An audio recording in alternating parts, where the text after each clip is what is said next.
누가복음 24장 13절에서 24절의 말씀은 엠마오상에서의 두 제자들이 예수님을 만나는 그러한 사건의 내용입니다. 그런데 오늘 우리는 이들이 예수님을 알아보지 못하고 결국 예수님의 책망을 받고 또 예수님의 은혜로 책망에서 믿음으로 나아가게 되는데, 오늘 우리는 이 본문에서 그들은 왜 예수님을 알아볼 수 없었는가, 또 그들이 불신앙을 가지고 있었는데 그 불신앙의 원인들은 무엇이었는가를 살펴보기 위하여 13절에서 24절까지만 살펴보려고 합니다. 제가 하나님 앞에서 받들어 읽겠습니다. 그날에 그들 중 둘이 예루살렘에서 25里되는 엠마오라 하는 마을로 가면서 이 모든 된 일을 서로 이야기하더라. 그들이 서로 이야기하며 문의할 때에 예수께서 가까이 이르러 그들과 동행하시나 그들이 눈이 가리워져서 그인 줄 알아보지 못하거늘 예수께서 이르시되 너희가 길 가면서 서로 주고 받고 하는 이야기가 무엇이냐 하시니 두 사람이 슬픈 빛을 띠고 머물러 서더라. 그 한 사람인 글로바라 하는 자가 대답하여 이르되 당신이 예루살렘에 치료하면서도 요즘 거기서 된 일을 혼자만 알지 못하느냐. 이르시되 무슨 일이냐. 이르되 나사렛 예수의 일이니 그는 하나님과 모든 백성 앞에서 말과 일에 능한 선지자이거늘 우리 대제사장들과 관리들이 사형 판결에 넘겨주어 십자가에 못 박았느니라. 우리는 이 사람이 이스라엘을 속량할 자라고 팔았노라. 이뿐 아니라 이 일이 일어난 자가 사흘째요. 또한 우리 중에 어떤 여자들이 우리로 놀라게 하였으니 이는 그들이 새벽에 무덤에 갔다가 그의 시체는 보지 못하고 와서 그가 살아나셨다 하는 천사들의 나타남을 보았다 함이라. 또 우리와 함께한 자 중에 두어 사람이 무덤에 가연 여자들이 말한 바와 같음을 보았으나 예수는 보지 못하였느니라 하거늘. 아멘. 오늘 본문은 이제 예수님의 책망받기 직전에 그 본문까지의 모습인데, 누가복음 24장은 예수님의 부활에 대한 기록이 여러 사건으로 기록되었는데 한결같이 예수님의 부활을 믿지 아니하고 결국 책망을 받고, 우리가 지난번에 본문은 천사들로부터 두 여인들이 책망을 받았고, 이 본문도 마찬가지예요. 예수님으로부터 책망을 받고 책망 다음에 예수님의 은혜로 말미암아 예수님에 대한 믿음이 있게 되어지는 그 본문 가운데 하나입니다. 그렇다면 오늘 본문에서 이 엠마오상의 두 제자는 왜 예수님의 부활을 믿지 못했고 또 예수님을 직접 만났음에도 불구하고 부활하신 예수님을 알아보지 못했는가? 그 이유는 한마디로 불신앙 때문에 그렇습니다. 예수님의 부활에 대하여 믿지 않았고, 또 예수님에 대한 말씀도 그들은 기억하지 못했고, 또 예수님에 대한 잘못된 부족한 생각으로 인하여 예수님의 부활을 믿지 못했고, 부활하신 예수님이 그들에게 왔음에도 불구하고 이들은 예수님을 전혀 알아보지 못했습니다. 그럼에도 불구하고 이 엠마오상의 이 두 제자의 불신앙이 그 앞에 있는 본문에 나와 있는 여인들, 또 베드로, 이러한 것보다 더 불신앙인 이유는 이 엠마오상의 두 제자는 이미 여자들의 증거와 천사들이 그들에게 한 말씀에 대하여 모두 알고 있음에도 불구하고, 간접적 증거로 알고 있음에도 불구하고 예수님의 부활을 믿지 않았다라는 겁니다. 자, 그러면 14절에 보시면, 자, 이들의 불신앙이에요. 이 모든 된 일을 서로 이야기하더라. 자, 이 일에 대하여 상당히 두 제자가 이야기를 했습니다. 나눴다는 거예요. 또 18절에 보면 그 한 사람이 글로바라 하는 자가 대답하여 이르되, 두 제자 중에 한 사람은 이름이 언급되어 있습니다. 당신이 예루살렘에 치료하면서 요즘 거기서 된 일을 혼자만 알지 못하느냐. 자, 그러면 18절에 이 두 제자는 다 알고 있다는 거예요. 지금 예루살렘에 일어난 바 이 모든 일을 알고 있다. 그러면 24절로 가보시면 24절이요. 23절 2절에 보면 또한 우리 중에 어떤 여자들이 우리로 놀라게 하였으니, 자, 여자들의 증거하는 내용을 이 두 사람은 알고 있었습니다. 23절에 보면 그의 시체는 보지 못하고 와서 그가 살아나셨다 하는 천사들의 나타남을 보았다미라. 매우 구체적입니다. 자, 그러니 앞에 있었던 불신앙의 사건보다는 더 많은 증거를 이 엠마오상의 두 제자가 가지고 있음에도 불구하고 예수님의 부활을 믿지 않았습니다. 그러면서 24절 보니까요, 또 우리와 함께 한 자 중에 두어 사람이 무덤에 가인 여자들이 말한 바 같음을 보았으나, 요거예요. 그러면 여자들이 한 말을 직접 확인하기 했던 그 내용도 알고 있어요. 그럼에도 불구하고 이 두 사람은, 두 제자는 믿지 않고 있는 겁니다. 왜냐하면 결론이 있어요. 24절 그 부분을 보니 예수는 보지 못하였는지라 하거늘, 토가 달려 있어요. 예수님을, 부활한 예수님을 직접 보지 않고서는 믿을 수 없다라는 추의 말을 이 엠마오상의 두 제자가 하고 있었던 겁니다. 그리고 이제 이 본문 다음에 25절부터는 예수님의 책망이 있게 되어지고, 그들이 결국은 성령님의 역사로 또 주님의 말씀으로 인하여 믿음이 있게 되어지는 내용이 이 사건의 후반부입니다. 근데 오늘 우리는 이 전반부, 왜 이 엠마오상의 두 제자는 또 증거도 가지고 있고 그 말이 확신함을 아는데도 불구하고 왜 예수님의 부활에 대하여 믿지 못하였는가, 그 내용을 살펴보려고 합니다. 자, 그러면 첫 번째요. 이 두 제자는 왜 예수님을 이와 같이 증거가 벌써 간접적이지만 확실한 증거들이 있는데 그 앞에 있는 본문에 있는 여자들하고 완전 달라요. 11사도하고 완전 달라요. 증거가 있지 않아요. 그런데 믿지 않았다는 거죠. 일단은 19절입니다. 19절이요. 예수님에 대한 이 두 제자의 이해입니다. 여기에서 일단 이들은 불신앙의 근거가 부족한 지식, 부족한 은혜 혹은 무지라고도 할 수 있어요. 예수님을 그렇게 제자라고 하면서 따라다녔지만 예수님의 말씀도 이해하지 못했고 예수님이 누구이신지도 그들은 전혀 파악하지 못했다는 건데요. 19절이죠. 첫 번째. 이르시되 무슨 일이냐 이르되 나사렛 예수의 일이니, 나사렛 예수님의 이름으로 일단 불렀습니다. 그는 하나님과 모든 백성 앞에서 말과 일에 능한 선지자이거늘, 여기에 그들이 부활신앙의 결격사유가 있고 믿지 못했던 이유가 여기에 있습니다. 원인이 있습니다. 예수님을 단지 선지자로만 이해하고 있었던 이 두 제자의 모습입니다. 그리고요, 선지자인데 하나님과 모든 백성 앞에서 말과 일에 능하신 선지자, 이렇게까지 그들이 예수님에 대하여 이해를 하고 있었습니다. 그러면요, 이들이 가지고 있는 이 지식에 대한 결정적인 부족함은 어디 있습니까? 예수님이 하나님의 아들이요, 예수님이 아버지의 명을 따라 이 땅에 하나님 나라를 세우기 위해서 오셨던 분이라는 것을 전혀 깨닫지 못하고 있다라는 것입니다.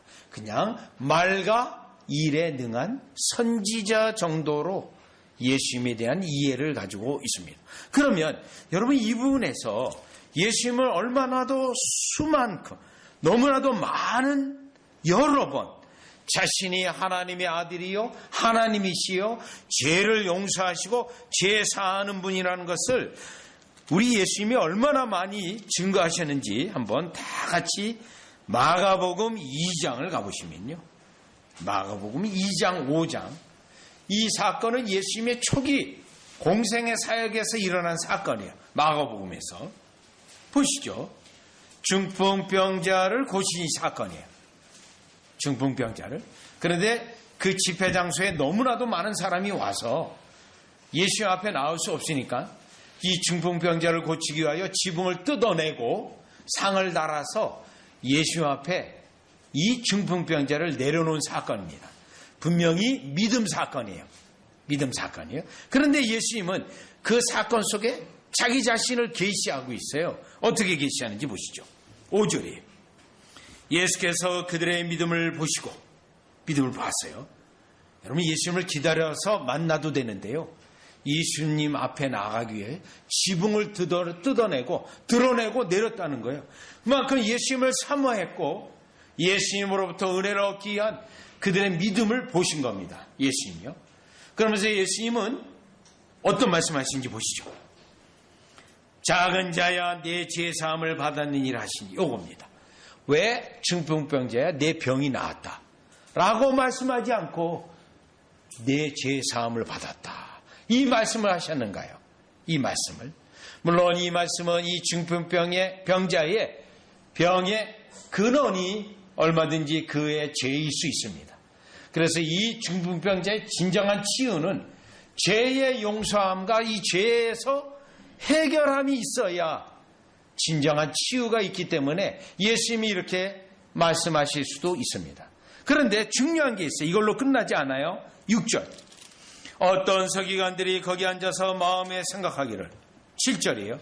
이 사람이 어찌 이렇게 말하는가?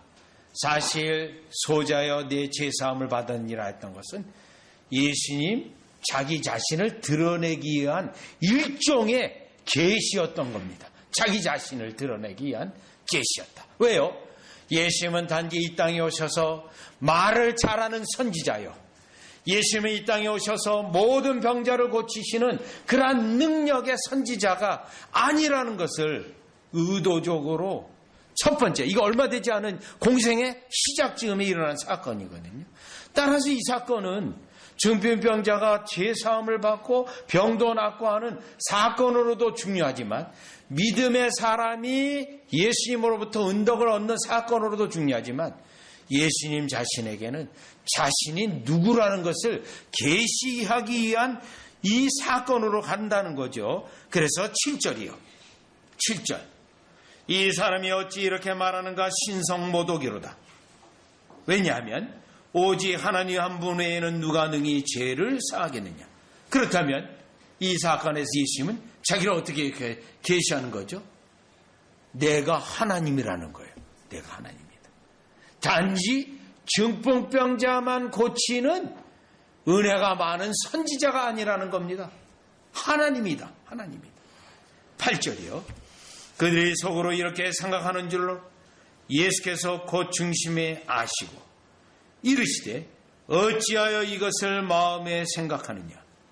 중풍병자에게 내 죄사함을 받았느니라 하는 말과 일어나 내 상을 가지고 걸어가라 하는 말 중에서 어느 것이 쉽겠느냐.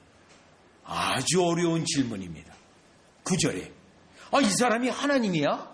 라는 궁금증을 가지고 신성모독이다 몰아갈 수 있는데 예수님이 이 대답, 이 말씀을 하신 거예요. 여러분 보기에는 어떤 것이 쉽습니까? 죄사함을 받았다는 거하고 중풍병자야 너가 걸어가라, 이 두 가지 일 중에 어떤 것이 쉽습니까? 여러분 보기에는요. 여기에도 이 질문에도 예수님이 자기를 계시하기 위한 이 질문이에요. 사람에게는 둘 다 불가능합니다. 사람에게. 어떤 것이 쉽습니까? 다 어려운 거예요. 하나님은요, 두 개 다 아무것도 아닙니다. 두 개 다. 예수님이 자신이 하나님이라는 걸 나타내기 위해서 이 질문을 한 거예요. 그랬더니 10절. 그러나 인자가 땅에서 죄를 사는 권세가 있는 줄을 너희도 알게 하려 하는.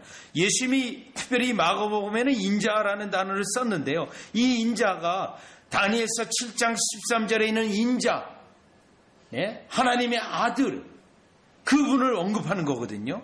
사람의 아들이 아니에요. 그냥 여기에는 인자가 죄를 사하는 권세가 있는 줄을 너희로 알게 하려 하노라 하시고 중풍병자에게 말씀하시되 내가 내게 이르노니 일어나 네 상을 가지고 집으로 가라 하시니, 결국 이 중풍병자가 예수님의 말씀으로 중풍병자에서 해방을 받아서 걸어갑니다. 근데 이 사건은 중풍병자에게 병 낫는 사건으로 중요한 게 아니라 예수님 자신이 하나님이요 제사하는 권세가 있는 자요 구약성경 다니엘서 7장 13절에 인자라고 하는 하나님의 아들이라고 하는 그것을 드러내기 위한 사건으로 마무리되어진다는 겁니다. 그러면 예수님의 이 중풍병자 고친 이 사건은 공생의 초기예요. 그러면 예수님의 공생의 전체는요, 너무나도 많이 자신이 인자라는 말을 했고, 누가복음에서는요 7장에 여인이 왔을 때 예수님의 제사함이 너에게 있다라고 직접 선언했고, 뒤에는 많은 유대인들이 저자가 누구길래 제사함의 권세가 있느냐고 하는 공격을 계속 받았어요. 그렇다면 여러분, 이 본문을 생각하면서, 이러한 예수님의 사역을 생각하면서 다시요 누가복음 24장 19절에 오시면 무엇입니까? 24장 19절. 그런데 이 두 명의 제자는 예수님이 그토록 자기를 계시하고 자기가 인자이고 결국 죄사함의 권세가 있고, 또요 마가복음 맨 마지막 부분으로 가게 되면 14장에 가보면 예수님이 또 한 번 또 해요. 여러분, 예수님이 다시 또 내가 인자다, 죄사함의 권세가 있다. 그러니까 대제사장이 당신이 하나님으로부터 오는 그 인자냐? 대제사장 입에서요. 그때 예수님이 내가 바로 그니라 라고 말했거든요. 십자가 죽음으로 몰아가기 직전에도 예수님이 그 말을 했거든요. 그런데 이 두 명의 제자는 그러한 예수님은 전혀 없고요, 그냥 말과 일에 능한 선지자 정도로 이 두 명의 제자가 예수님을 그렇게 이해했다라는 겁니다. 여기에서 이 두 명의 제자는 예수님에 대한 부족한 은혜, 부족한 지식으로 인하여 예수님에 대한 부활신앙까지는 가지 못했습니다. 그렇다면 이 예수님으로 이 부족한 믿음, 부족한 지식, 결국 예수님에 대한 온전한 이해가 없는 이는 분명히 예수님으로부터 책망을 받았습니다. 그렇다면 오늘 이 본문이 여러분에게 어떻게 적용이 됩니까? 우리가 예수님을 아는 지식에 있어서 부족한 지식이 아니라 온전한 지식, 무지한 상태가 아니라 예수님에 대하여 상당한 지식이 있을 때 우리 주님이 바로 나의 구주시요, 나의 구주를 보내신 하나님을, 아버지를 영화롭게 하고 찬양할 줄 믿습니다. 그래야 저와 여러분은 평생 주님이 오라 하는 그날까지 계속 하나님의 말씀을 배우고요, 예수님을 아는 것에 더 깊어지고요, 하나님의 그 선하심과 능력 있으신 여러분에게 축복하심이 얼마나 큰 것인가를 쉴 새 없이 말씀을 통하여 배우고 그 지식이 깊어 찬양하는, 그래야 저와 여러분에게는 부족한 은혜가 아니라 온전한 은혜와 온전한 지식으로 예수님을 찬양하고 아버지를 영화롭게 하는 저와 여러분이 되시기를 주 예수 그리스도 이름으로 축원합니다. 그렇다면 누가복음 24장 다시 오셔서요. 두 번째요. 이 두 명의 엠마오 제자가 과연 어느 부분에서 부족한 은혜, 또 부족한 지식, 무지 상태에 있었는가? 이 부분인데 20절, 21절이에요. 20절, 21절 보시면, 자, 두 명의 제자가 예수님을 그렇게 많이 따라다녔어요. 그런데도 예수님이 하신 말씀도 기억하지 못하고 이해하지 못했어요. 그리고 예수님을 단지 말과 일에 능한 선지자 정도 알았어요. 자, 이번에는 예수님을 어떻게 알아요? 어떻게 이해했는지 보시죠. 20절. 우리 대제사장들과 관리들이 사형 판결에 넘겨줘 십자가에 못 박았느냐. 이 부분이에요. 근데 이 부분은 21절 보니까 우리는 이 사람이 이스라엘을 속량할 자로 바랐노라. 이 부분이에요. 자, 이 부분은 두 명의 제자가 예수님을 어떻게 이해했냐면, 예수님이 정치적으로 이스라엘을 로마 정권으로부터 건져내시는 분으로 이해했어요. 로마 정권으로부터 식민지에 그들이 이스라엘 백성이 압제받는 상태예요. 그러다 보니 20절에 보면 우리 대제사장들이라 그래요. 그냥 대제사장들 그냥 이라고 부르면 되는데 우리 대제사장들이라 그래요. 유대인이에요. 유대인. 그러면 왜 우리 대제사장들이라 했을까요? 관리들이. 이 관리는 로마 관리들을 말합니다. 그러면 우리 대제사장들이 로마 정권의 관리들, 이건 안 되는 거잖아요. 지금 독립운동을 하고 나라를 로마 정권에서 건질려면 이러면 안 되잖아요. 로마 정권하고. 그런데 지금 이 본문이 어떻게 됐어요? 우리 대제사장들 오직 믿음으로 하나님만 바라봐야 되는데 이들이 로마 갈리드라가 정권과 결탁해서 사형 판결에 넘겨줬다는 거예요. 뭘 말하죠? 우리 대제사장들이 예수님을 정적으로 알아서 정치적으로 예수님을 죽였다라고 말하는 겁니다. 그리고 본인도 예수님을 어떻게 했죠? 예수님을 로마 정권으로부터 건져낼 나라를 건지실 분으로 이해했다라는 겁니다. 따라서 지금 20절, 21절의 이 두 명의 두 제자는 상당히 예수님에 대하여 정치적으로 봤고 그 당시 사회적으로 일어난 일도 상당히 정치적으로 본 겁니다. 여러분 최근에 러시아에서 일어난 그 푸틴의 정적이 죽어가지고 전 세계가 샤킹하게 빠져있지 않습니까? 그런 것처럼 해석한 겁니다. 그런 것처럼 예수님을요. 그렇다면 이들이 이와 같은 예수님의 죽음 때문에 사실은 어떻습니까? 17절 보시죠. 17절. 예수님에 대하여 바라는 게 많았어요. 정말이에요. 17절 보니 예수께서 이르시되 너희가 길 가면서 서로 주고받고 하는 이야기가 무엇이냐 하시니 두 사람이 슬픈 빛을 띠고 머물러서 기대가 컸어요. 사실 정치적으로나 사회적으로요. 그런데 정치적으로 예수님이 이해했고요. 건지실 분으로 알았는데 정치적으로 그만 당했다. 이렇게 그가 말을 하고 있는 겁니다. 그렇다면 여기에 나타난 두 명의 제자의 문제점은 무엇이죠? 예수님에 대하여 영적으로 전혀 이해하지 못했다는 겁니다. 우리가 앞부분에 있어서 예수님에 대하여 하나님이신 것을 전혀 이해하지 못했고 여기에 이 본문에서는 예수님을 단지 인간적 선지자인데 정치적인 선지자로서 로마 정권의 압제로부터 건져내실 그러한 그리스도로 그들이 이해했다라는 것입니다. 실제로 예수님을 이와 같은 방식으로 이해했던 사람들이요 20세기 초에 신학자들이 많았어요. 그러한 신학자들이.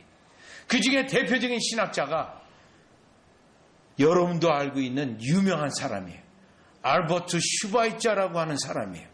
이 알버트 슈바이처는 굉장히 박애주의 사람으로 사실은 이 사람이 음악 박사, 신학 박사, 박사학위가 3개나 있었어요. 아주 유명한 사람이에요.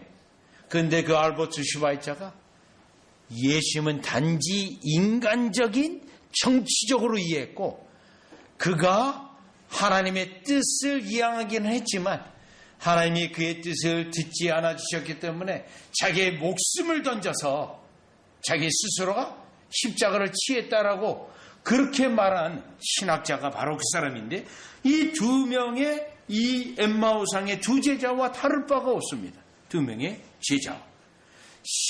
예수 그리스도를 심히 육신적으로 이해했고 정치적으로 이해했고 이 모습이에요. 그러면 이 두 명의 제자의 이 모습은 결국 원인이 어디에 있습니까? 또 하나의 원인은 16절 보세요. 16절. 그들의 눈이 가려져 져서 그인 줄 알아보지 못하거늘 영적인 눈이 전혀 없었던 겁니다. 여러분 앞부분은 예수 그리스도에 대한 하나님의 말씀, 그리스도의 말씀을 전혀 이해하지 못했고요. 이 부분에는요, 영적인 눈은 영적인 것에 대해서는 완전히 눈이 감겨져 있는 상태입니다. 결국 이 두 명의 제자는 예수님을 따라다녔고 또요, 예수님을 따라다닌 것뿐만 아니라요, 이 두 명의 제자는 베드로도 알고 있어요. 11사도도 다 알고 있어요. 그들 그룹과 결코 멀리 있는 사람이 아니에요. 왜냐하면 보시죠. 33절에 가보시면 33절 그때로 일어나 예루살렘에 돌아가 보니 11 제자 및 그들과 함께한 자들이 모이서 이들이 어디 있는지도 알고요. 알고 있는 상태예요. 34절 말하기를 주께서 과연 살아나시고 시몬도 알고 있어요. 베드로도 알고 있어요. 그래서 베드로에게 보이셨다 하는지라 자기가 부활한 예수님 만났으니까요.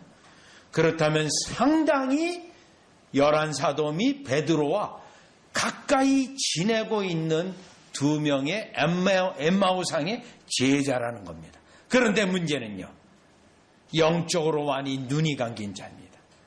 오늘날 우리 시대의 말씀으로 적용한다면 거듭나지 않은 자입니다. 사도들과 함께 교회에서 상당히 영향력 있고 유력한 사람으로 보여요. 그런데 거듭나지 않았어요. 영적인 것을 이해하지 못합니다. 또요, 예수님에 대한 영적인 이해가 전혀 없는 것을 볼 수 있습니다. 그렇다면 여기에 이 두 명의 제자들이 부활신앙에까지 이르지 못했던 것은 결국 육신적인 상태, 거듭나지 않은 상태에서의 대표적인 모습인데, 이 두 사람은 우리가 누가복음 23장에 있었던 십자가상에서 구원받은 강도보다도 못한 그러한 인물이라는 겁니다. 십자가상의 강도는 예수여 당신의 나라에 임하실 때에 나를 생각하소라고 간청과 믿음이 있었는데, 두 명의 제자는 11사도 및 베드로 아주 측근에 있었음에도 불구하고 영적인 눈이 전혀 열리지 않은, 감겨져 있는, 거듭나지 않은 대표적인 교회 속에서의 인물로 우리가 보게 됩니다. 따라서 이 두 번째, 이 두 명의 제자의 불신앙은 영적인 것에 전혀 눈이 열리지 않아 예수님을 단지 인간적, 세상적, 정치적으로 이해했던 이유가 그들의 불신앙이었다는 것을 우리가 알 수 있습니다. 자, 그러면 이제 세 번째로 가겠어요. 이들의 불신앙의 원인이 어디에 있는가? 어디에 있는가? 그 부분은 22절, 23절, 24절 여기에 있습니다. 보시죠. 또한 우리 중에 어떤 여자들이 우리로 놀라게 하였으니 이는 그들이 새벽에 무덤에 갔다가, 자, 여자들이 와서 부활에 대한, 예수님에 대한 증거들을 이미 소문이 많이 났어요. 이게 얼마나 소문이 많이 났냐면 그 앞에 있는 13절을 보세요. 13절. 그날에 그들 중 둘이에요. 그날에 여인들이 무덤에 갔다가 그리고 다시 11사도에게 오고 그리고 또 증거했어요. 그리고 이 두 명의 제자도 그 현장 속에 있어요. 그런데도 이제 뒤로 하고 내려가는 길에 엠마오로. 자, 그러면서 이는 그들이 새벽에 무덤에 갔다가, 그리고 22절을 보니 우리 중에라고 되어 있어요. 분명히요. 11사도 및 제자들과 함께 있었던 자예요. 분명히. 23절. 그의 시체는 보지 못하고 와서 그가 살아나셨다 하는 천사들의 나타남을 보았다 함이라. 자, 증거가 분명하고요. 24절. 또 우리와 함께 한 자 중에 두어 사람이, 자, 이 부분은 우리가 앞에 있는 본문은 베드로예요. 베드로가 무덤으로 갔어요. 그리고 여기 두어 사람 할 때 한 사람이 더 따라가는 가능성이 있습니다. 이것에 대하여 우리는 이 본문 다른 성경을 보면 요한으로 추정합니다. 아, 요한도 베드로를 따라가서 예수님의 그 무덤을 갔구나 라고 할 수가 있어요. 특별히 요한복음을 보면. 자, 그래서 두어 사람이 무덤에 가연 여자들이 말한 바 같음을 보았사. 그러면 여러분, 이 정도면 어떻게 되죠? 증거가 연속적인 증거예요. 여자들의 증거 있죠. 천사들의 증거 있죠. 그 다음에 베드로와 요한으로 추정되는 사람의 증거가 있어요. 그러면 이 정도면요, 믿을만 합니다. 그렇죠. 가연 그들과 함께 있었던 자들로 믿을만 합니다. 그런데 결정적으로는 믿지 않아요. 왜 믿지 않냐면 토가 달려있지 않습니까? 보았으나 그러면 믿어야 되잖아요. 믿지 않아요. 왜요? 예수는 보지 못하였느니라 하거나, 부활한 예수님을 보지 못하였기 때문에. 두 명의 엠마오상의 제자는 수많은 증거가 있음에도 불구하고 자기가 직접 눈으로 보지 못하였기 때문에 믿을 수 없다라는 겁니다. 천사들의 증거도 있고 믿을 만한 여자들의 증거도 있고 베드로로 추정되는 그 증거도 있습니다. 그럼에도 믿지 못하는 이유는 보지 못하였기 때문입니다. 보지 못해. 그러면 이 두 명의 제자는 어떤 상태입니까? 영적으로 굉장히 혼동한 상태, 혼동적인. 믿어야 돼. 믿을 수는 없고요. 그리고 본인 스스로가 슬프고 산만하고 당황한 상태예요. 여러분, 이 상태는 오늘날 우리에게도 똑같은 영적인 모습으로 나와요. 예수님을 믿는다고 하면서 실제로 부활하신 예수님의 능력을 믿지 않을 때 이 현상이 우리에게도 나옵니다. 그래서 어떻게 하죠? 무슨 일이 일어나면 걱정부터 하고요. 염려하고요. 이거는 저에게도 마찬가지예요. 믿음이 없으면 걱정하고 근심하고 염려하고 슬퍼하고 혼동스러워하고. 왜요? 왜 하나님이 나에게 이렇게 하는가? 그렇게 원망도 하고요. 믿음이 없는 상태, 지금 혼동 상태예요. 증거가 충분히 못해요. 결국 이 두 제자는 믿음이 없었던 이유가 결정적으로요, 보지 못하였기 때문입니다. 보지 못하였기 때문에. 그렇다면 우리가 지난번에도 살펴본 히브리서 11장 1절의 말씀은 뭡니까? 우리는요, 보지 않고 믿는 자들이에요. 보지 않고 믿는 자들. 그러면 보지 않고 믿는 자인데, 이때 우리가 주님에 대한 보지 않고 믿는 이 믿음에서는 결정적으로 뭡니까? 보이지 않는 하나님이에요. 그런데요, 하나님이 역사하면 효과와 결과는 있습니까? 없습니까? 결과가 반드시 있어요. 결과가 반드시요.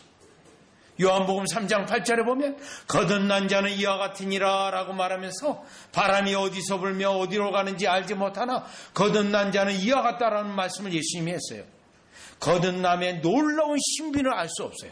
그런데 거듭나게 되면 효과가 분명하기 때문에 성령께서 그 영혼에 역사했다는 거예요. 그러면 이 내용을 보다 알기 위해서 히브리서 11장을 다시 가보겠습니다. 히브리서 11장에 가보시면 3절이에요. 히브리서 11장 3절. 여러분이 잘 아는 것처럼 히브리서 11장 1절은 뭐죠?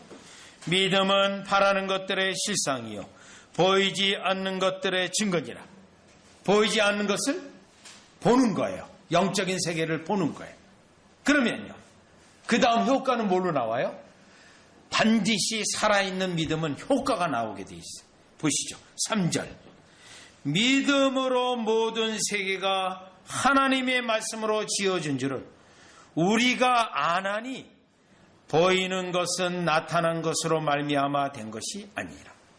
여러분, 우주 만물이 하나님의 말씀으로 능력으로 창조된 걸 어떻게 알아요? 어떻게 알아요? 여러분이 직접 창조를 하실 때 현장에 있었습니까? 보았습니까? 누가 동영상을 찍어놔서 있어서 여러분이 봤습니까? 아니에요. 아니에요. 근데 우리는 어떻게 알아요?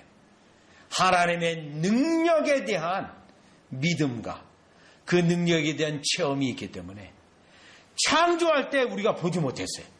그럼에도 불구하고 그 하나님의 창조를 믿고 우리가 믿을 뿐만 아니라 그 능력이 있으신 하나님을 찬양을 하게 되는 겁니다. 이게 믿음이에요. 이게 믿음. 이 믿음은 그래서 보이는 것을 믿는 게 아니고요. 보이지 않는 것을 믿음으로 보이지 않는 하나님이 어마어마한 여러분이 상상할 수 없는 능력으로 행하시는 것을 직접 우리가 그 효과로 체험하고 그 효과가 나에게 일어난 것을 통하여 하나님을 우리가 살아계신 하나님, 그 하나님을 가장 최고의 지혜의 하나님, 가장 최고의 능력의 하나님이라고 찬양할 수 있는 것입니다. 요한복음 20장에 보면 결국 보아야만 믿겠다 한 도마가 책망을 받았어요.